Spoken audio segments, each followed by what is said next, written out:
बोलो श्री कृष्ण भगवान की जय। श्री भागवत महापुराण की जय। श्री मद् भागवत महापुराण में 9वां अध्याय गंगा अवतारण की कथा। श्री सुखदेव जी ने कहा, परीक्षित, राजा अंशुमान ने गंगा को स्वर्ग से लाने के लिए बरस तक घोर तपस्या की, परंतु उसके सफलता नहीं मिली। राजा अंशुमान के पुत्र दिलीप ने भी पिता की मृत्यु के उपरांत घोर तपस्या की, किंतु वह भी गंगा को पृथ्वी पर लाने में असमर्थ रहे। दिलीप के पुत्र भागीरथ थे। वह बड़े निष्कपट और धूर्त श्यामी राजा थे। पिता की मृत्यु के उपरांत उन्होंने गंगा को पृथ्वी पर लाने का अपना लक्ष्य बना लिया था। राजा भगीरथ ने घोर तपस्या की।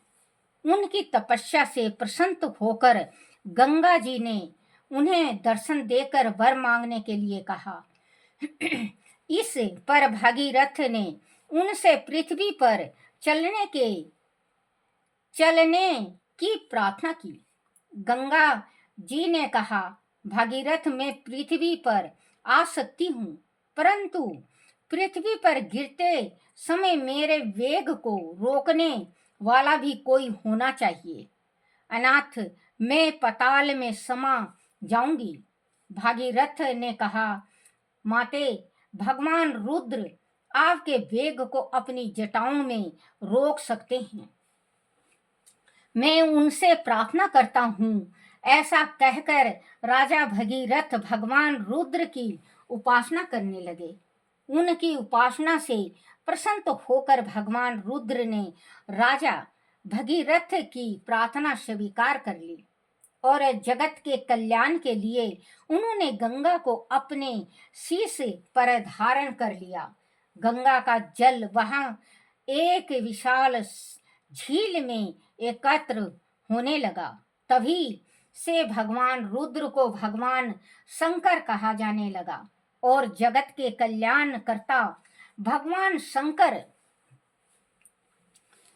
को शिव कह कर पुकारा जाने लगा। उसके बाद भगवान शंकर से प्रार्थना करके अपने पीछे पीछे राजा भगीरथ गंगा की धारा को वहां ले आए, जहां उनके पितर कपिल मुनि के क्रोध से भस्म हुए पड़े थे। गंगा की तेज धारा ने राख के उन ढेरों को ले जाकर गंगा सागर में गिरा दिया। गंगा जल के स्पर्श मात्र से सागर के पुत्र राख से उठकर स्वर्ग सिधार गए। सागर के नाम पर ही समुद्र को सागर भी कहा जाने लगा। परीक्षित, गंगा का जल अत्यंत पवित्र है। वह पापियों का उद्धार करने वाला। जो लोग श्रद्धा पूर्वक उद्धार करने वाला है, जो लोग श्रद्धा पूर्वक गंगा जल का सेवन निमित्त से करते हैं, उन्हें कभी कोई रोग नहीं सताता। वह गंगा भगवान श्री हरि के चरणों से निकली हैं। संसार के भव बंधनों को काटने में गंगा जी की बड़ी महिमा है। राजन भागीरथ का पुत्र था श्रुत और उसके पुत्र का नाम नाभ था। नाभ का पुत्र था सिंधुदीप और उसका पुत्र आयुतायु था।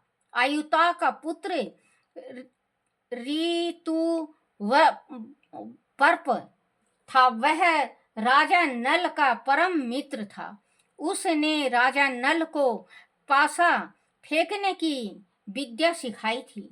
बदले में राजा नल ने उसे असव विद्या सिखाई थी।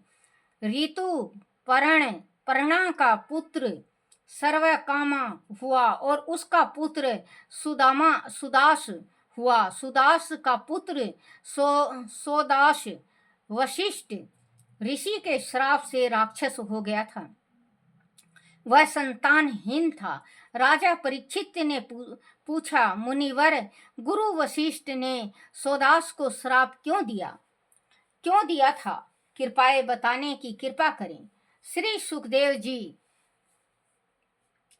सुखदेव जी ने कहा, परीक्षित, एक बार राजा सोदास शिकार खेलने वन में गए हुए थे। उन्होंने किसी राक्षस को मार डाला। उसका भाई जान बचाकर भाग गया। उसने राजा के इस कर्म को अनुचित और अन्यायपूर्ण समझा। वह एक रसोइये का भेष धारण करके राजा सोदास के पास पहुंचा और महल में रसोइये का कार्य करने लगा। वह राजा से बदला लेना चाहता था। एक दिन वशिष्ठ जी राजा के वहां भोजन करने के लिए पधारे। तब उस रसोइये ने एक मनुष्य का मांस पकाकर उन्हें परोस दिया। वशिष्ठ जी उसे देखकर क्रोधित हो उठे। उन्होंने राजा को श्राप दे दिया कि वह इस कर्म से राक्षस योनि में जा पड़ेगा। राजा ने उनसे प्रार्थना की कि वह कार्य उनका नहीं है, रसोइया बने राक्षस का है। इस पर वह कुछ नरम पड़े और उन्होंने उस श्राप की अवधि घटाकर केवल 12 बरस की कर दी।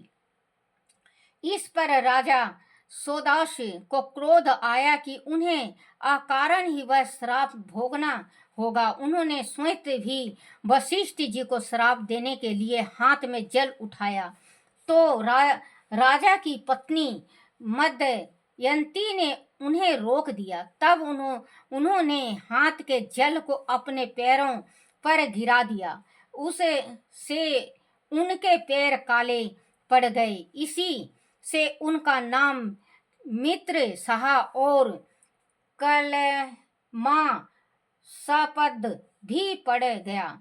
जिन दिनों वह राक्षस बने हुए थे, उस समय उन्होंने एक वनवासी ब्राह्मण को अपनी पत्नी के साथ सहवास करते हुए देख लिया। कलमाश को बड़े जोरों की भूख लगी थी। वह ब्राह्मण अपनी कामना पूर्ण भी नहीं कर पाया था कि कलमाश ने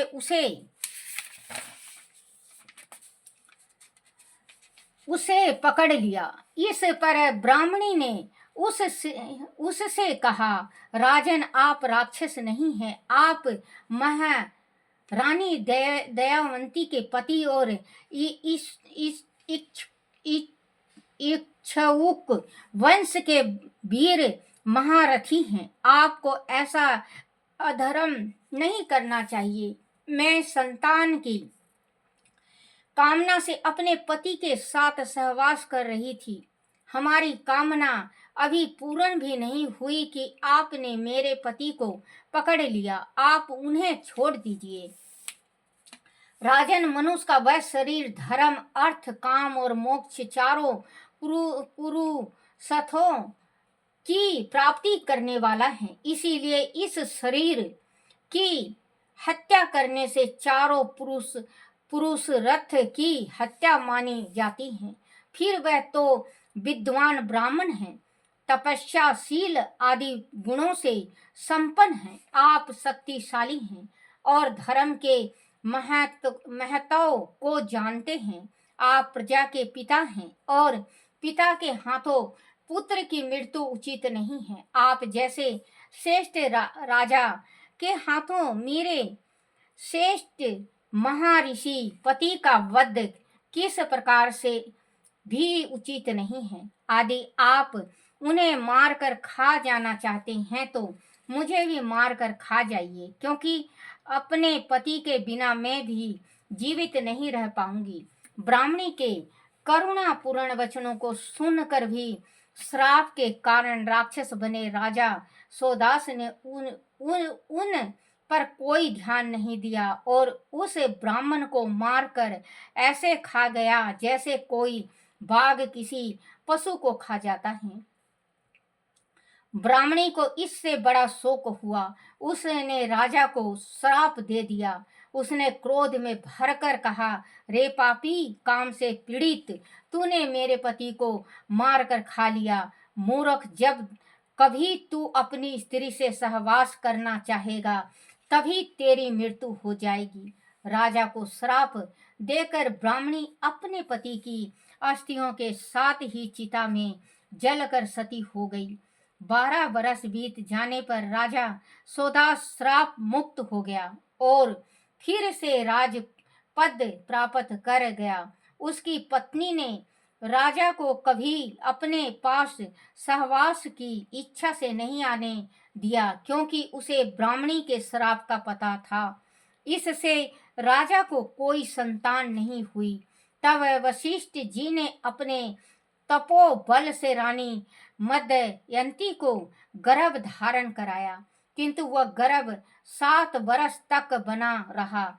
बच्चा जन्म ही नहीं ले रहा था। तब वशिष्ठ जी ने पत्थर से उसके पेट पर आघात किया। बालक का जन्म हो गया। उससे जो बालक उत्पन्न हुआ वह असम पत्थर की चोट से उत्पन्न होने के कारण असमक कहलाया। राजन, असमक से मूलक का जन्म हुआ। जब परशुराम जी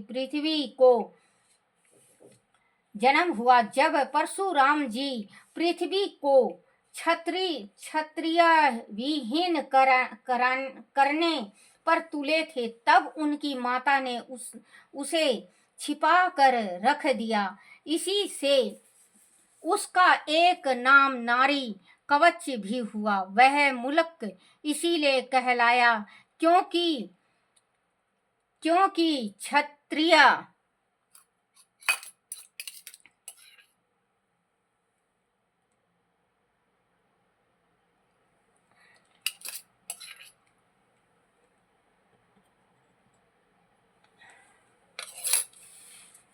क्षत्रिय विहीन पृथ्वी पर क्षत्रियों को पूर्ण जन्म देने वाला वही मूल प्रवर्तक बना।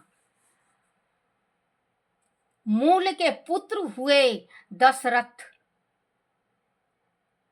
दशरथ और उनके पुत्र हुए एडविड तथा एडविड के पुत्र राजा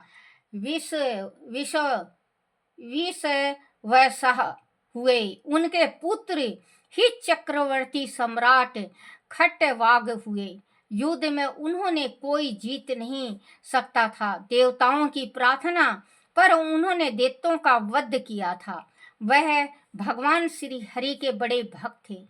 अपने अंत समय में वह आत्मा स्वरूप में शीतल होकर परम गति को प्राप्त हुए थे।